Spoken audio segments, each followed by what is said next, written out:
Ajá. Gabriel Vera de este lado. El día de hoy les voy a explicar la tercera parte de los mecanismos de reacción, que es una parte un poco también introductoria a los mecanismos de reacción. Como les había comentado en episodios anteriores, los mecanismos de reacción no son más que un intento desesperado de los químicos para poder modelar en términos de reacciones elementales y de intermediarios cómo es que ocurre, cómo es que se reorganizan los átomos y moléculas que componen una reacción química, ¿vale? Para poder dar un producto, ¿vale? Si bien los mecanismos de reacción fueron concebidos a partir de la teoría estructural de Auguste Kekulé hace 2 siglos, ¿vale? Y a través de los estudios de Robert Robinson y Sir Christopher Kelk Ingold, ¿vale?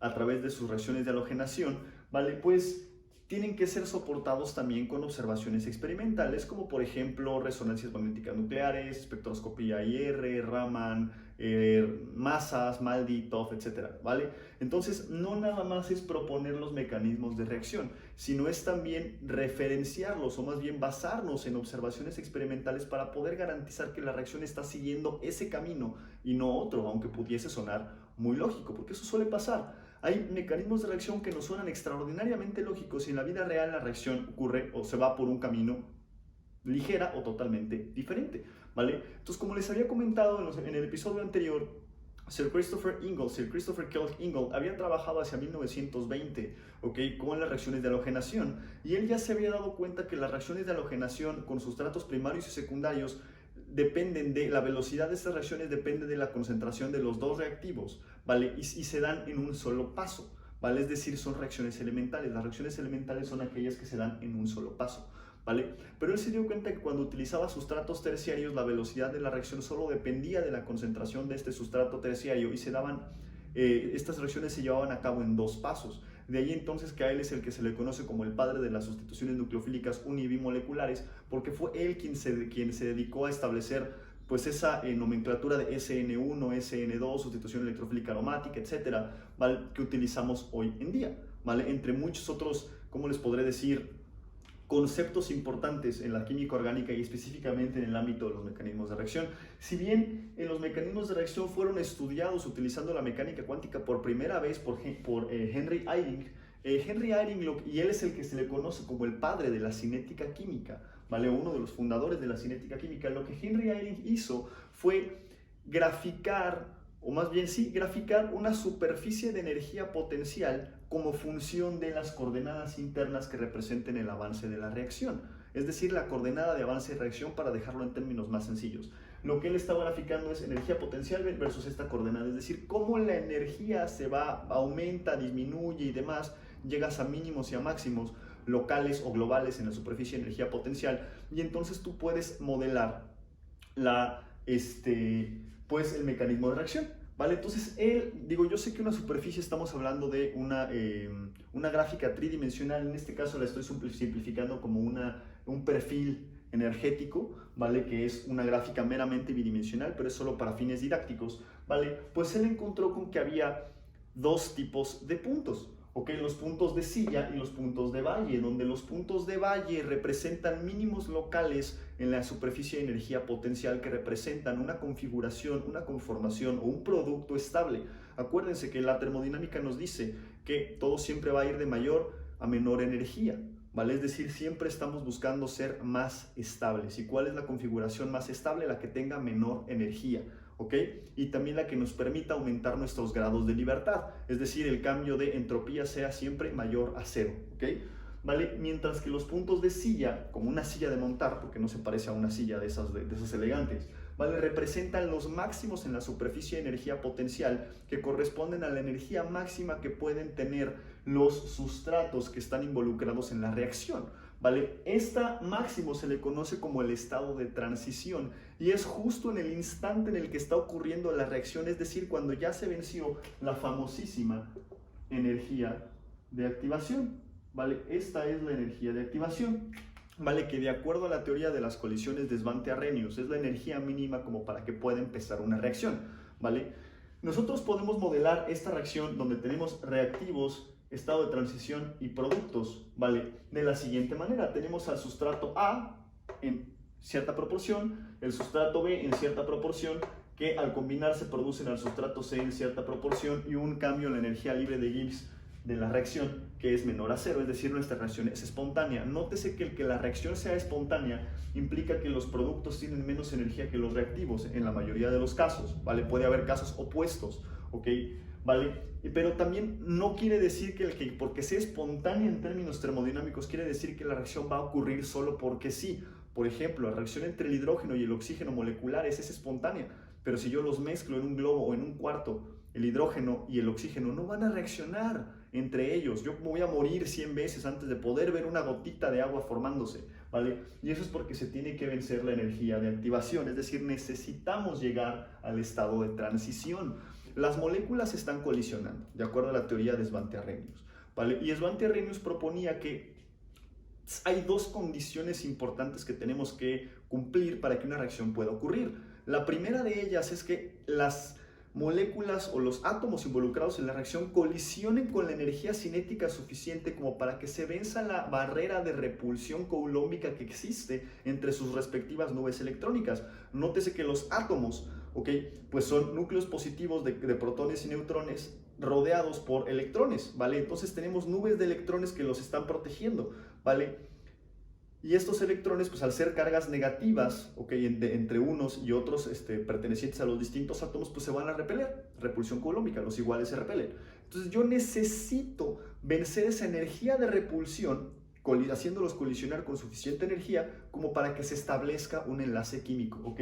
Justo es esto, ¿vale? Yo los junto, llego al máximo de energía que se puede obtener, es decir, el máximo donde sus nubes electrónicas se siguen repeliendo, y si sigo empujando por encima de ese límite, ocurre una reacción química, ¿vale? Los orbitales se traslapan. Acuérdense que los orbitales no existen, nadie nunca ha visto un orbital, solo son soluciones particulares a la ecuación de Schrödinger que nos ayudan a modelar, pues, reacciones y propiedades de los átomos y moléculas, como la teoría de enlace-valencia y demás, ¿vale? Pero pues, nos ayudan a entender esto. Entonces los orbitales se pueden traslapar entre ellos, se genera una hibridación diferente, cambia la hibridación, etcétera, ¿vale? Y entonces el sistema pierde de inmediato energía y llego a un punto de valle, es decir, un mínimo en comparación con con este estado donde se encontraban los reactivos, es decir, pues la reacción procedió, llegué a un producto más estable. Nótese que yo podría hacerlo al revés, podría llegar a un producto que tiene más energía que los reactivos. Eso es perfectamente posible y no necesariamente implica que el delta G sea negativo, puede ser o positivo, puede seguir siendo negativo, ¿vale? A las condiciones a las que se esté realizando, ¿vale? Entonces yo puedo llegar también a otro punto de valle, ¿ok?, que no necesariamente es un mínimo en comparación con el estado donde se encuentran los reactivos. O sea, por ejemplo, yo podría llegar aquí, ¿vale? Que pues vamos a decir que sería un máximo, o sea, que no es un mínimo en comparación con esto, o sea, tiene poquito más energía, ¿vale? Eso quiere decir que estos productos son inestables, ¿vale? Y a lo mejor ante alguna perturbación, la luz, etcétera, pues van a preferir regresar y descomponerse a su forma de reactivos que quedarse como su forma de productos, ¿vale? Eso es también lo que nos dicen los perfiles energéticos que calculó Henry Irish, ¿vale? Él lo utilizó para el bromuro de hidrógeno, ¿ok? Entonces, ya vencimos esa energía de repulsión, ya la vencimos y se estableció este enlace químico y entonces llegamos a este mínimo en la superficie de energía potencial, ¿vale? O en mi perfil de reacción si lo tengo bidimensional. Pero también hay una tercera condición y es que las moléculas no son esferas. Si bien los átomos sí son esferas, las moléculas no lo son, pueden tener formas, tamaños, colores y sabores diferentes, ¿vale? Entonces supongamos que yo tengo un sitio reactivo representado por esta parte verde y el resto de la molécula representada por mi brazo derecho, el izquierdo en su pantalla, y este sitio reactivo representado por esta cavidad que estoy haciendo con mi mano izquierda, ¿vale? Aquí, y el resto de la molécula, pues con esto, ¿no? Este sería la molécula A y esta es la molécula B. Las moléculas pueden colisionar todo lo que se les dé su gana, pero si el ángulo no es el adecuado para que ocurra la reacción, la reacción no va a ocurrir simple y sencillamente. Y ese es el segundo punto que se tiene que cumplir. Tienen que colisionar con la energía para que ocurra una reacción, para que se venza esa repulsión coulombica, pero también con el ángulo adecuado para que exista una reacción química, ¿vale? Para que se traslapen los orbitales, para que la razón que sea, ¿vale? Entonces, son dos condiciones importantes. Esto nos lleva a algo que se le conoce como la molecularidad, es decir, en términos experimentales se mide como el orden de reacción en la cinética química. El orden de reacción es otra cosa más que el orden en el que reaccionan los reactivos para dar un producto, valga la redundancia. Entonces yo tengo la molecularidad, es decir, el número de moléculas o de átomos que participan en las reacciones. Por ejemplo, tengo reacciones unimoleculares, es decir, una sola molécula es la que hace todo. Yo tengo reacciones bimoleculares, que son dos moléculas que hacen todo, reacciones trimoleculares, que son tres moléculas las que chocan, pero no existen reacciones tetra ni ni supramoleculares, es decir, tetra, penta, hecta, octa moleculares, porque la estadística lo impide. Es extraordinariamente improbable que exista una reacción donde cuatro moléculas diferentes choquen entre ellas para dar un producto, ¿vale? Aunque nadie ha demostrado lo contrario. Si bien la estadística nos dice que las probabilidades son ínfimas, quizá exista una reacción así, no lo sé, ¿vale? Recuerden que mi verdad y la verdad de ustedes no es la verdad universal. Ajá.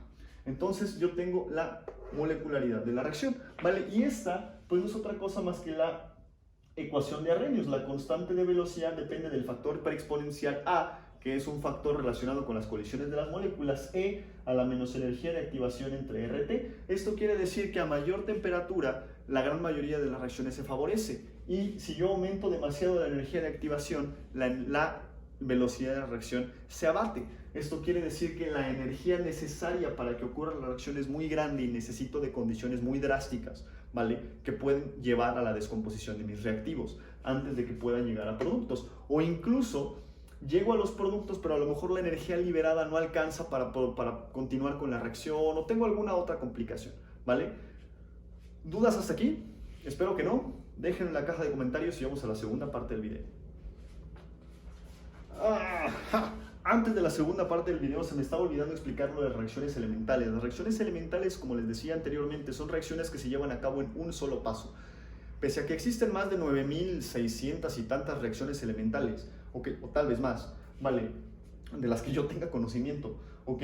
Existen tres clasificaciones de reacciones elementales. Las reacciones de adición, donde tengo la molécula A, la molécula B, que da la molécula AB, la reacción de descomposición, donde la molécula AB se descompone en A y B, y la reacción de desplazamiento, donde tengo la molécula AB, que reacciona con la molécula C para dar AC más B, o los átomos o moléculas. Esas son las reacciones elementales. Regreso. Ajá. Y ya para terminar esta parte, pues solo una breve introducción a lo que la siguiente clase va a ser, que son reacciones, o más bien mecanismos de reacción, ejemplos, ejercicios para resolver y muchas cosas que voy a estar subiendo al canal, ¿vale? Son todos, no son todos porque existen muchos más, pero son los tipos de reacciones más importantes y que al menos van a poder ver en la licenciatura, como por ejemplo las adiciones de electrofílica, la nucleofílica y la radicalaria, la eliminación, bueno, aquí vienen las halogenaciones, las hidrohalogenaciones, entre otras, la eliminación como eliminación mecanismo E1, E2, E1CB, ok, conjugated bases, ok, la sustitución nucleofílica alifática, nucleofílica aromática, nucleofílica cíclica, electrofílica y electrofílica aromática, y así como las adiciones tienen radicalarias, pues aquí en las sustituciones también hay radicalarias, ¿vale? Tenemos las reacciones redox, que son sumamente comunes en los compuestos orgánicos, y las transposiciones, ok, 1-2, una de las más clásicas, sigmatrópicas, 1-3 me parece, hay varias más, ok, 3-3, entre muchas otras, ¿vale? Están las reacciones de metátesis y muchas reacciones más, ok, pero considero que estas son las más importantes y vamos a estar viendo ejemplos en las siguientes sesiones, bueno, en los siguientes videos de estas reacciones y sus respectivos mecanismos de reacción. Mi nombre es Gabriel Vera y como siempre, por favor, sean felices.